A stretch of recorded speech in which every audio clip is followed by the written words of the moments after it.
Welcome to Sweet Life Beat Life. We hope this video helps. You start by verifying the suspension type, temporary, permanent, or verification hold, because the fix differs. Next, collect required documents: a clear government ID, a selfie that matches your profile, recent ride or delivery receipts, and payment proofs. Also note your device details and app version. This helps support reproduce the issue.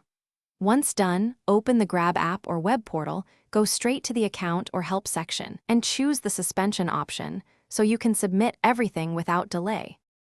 Once you're in the appeal flow, attach the ID, selfie, receipts, and a short timeline of events. Explain what happened. Include dates, trip ID, disputed charges, or any messages with drivers. This helps reviewers verify facts quickly. Use a calm, factual tone and explicitly request reactivation or the specific remedy you want. Make sure to check for any additional verification prompts like OTP or camera selfie retakes. After submission, note the ticket ID or screenshot the confirmation so you can track progress. Finally, monitor responses and act quickly if nothing happens in 48 to 72 hours.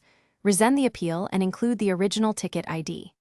If necessary, escalate by contacting Grab's social media support or the official email, and always reference policy language or evidence that supports your case.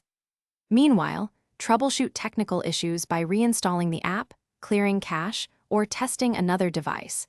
This rules out app glitches. If the account remains suspended, keep records and consider formal dispute channels as a last resort. Thanks for watching. Consider subscribing if we helped you.